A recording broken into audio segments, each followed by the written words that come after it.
So inaayos natin. Naglagay lang tayo dyan ng DIY na phone holder para sa mga vlogs natin. So may simple setup as printer technician din mga kaibigan, no? Kasi pangit na kasi yung webcam natin no? Mas maganda kasi kapag cellphone. Kaya ito, yung binili natin, sinira ko na. Yung meron sanang patungan yan na pang stand lang, pero sinira ko ng kagandahan kasi adjustable to. Para lang maiayos na parang ganito mga kaibigan. So inaayos ni Sir Melnor. So mas maganda kasi yung output niya. And dito, nakasentro lang siya. Yan o. Parang ganyan.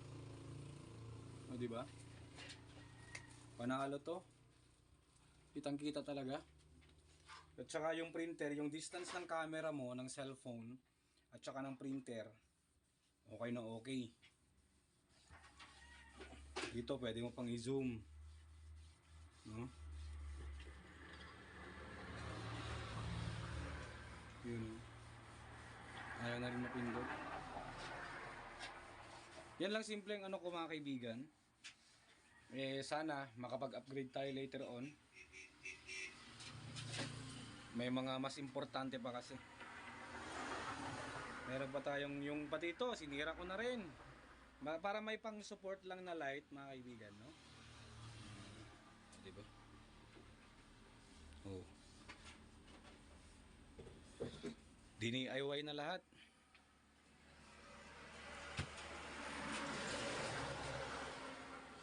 Mas maganda kasi kapag ka printer. Yan. Yan lang siya.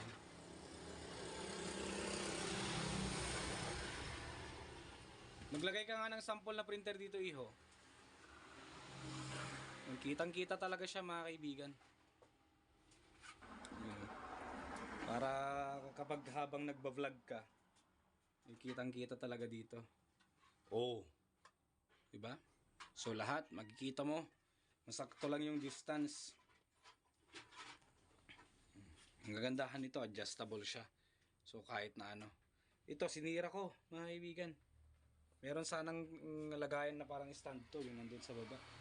Pero tinanggal ko na. Para pang vlog ba.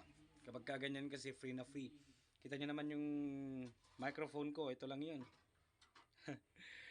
Sirang headset mga kaibigan. Kukonek ko lang sa cellphone kapag magba-vlog na. Record mo lang, then that's it. Upload na, wala nang maraming edit. Printer technician.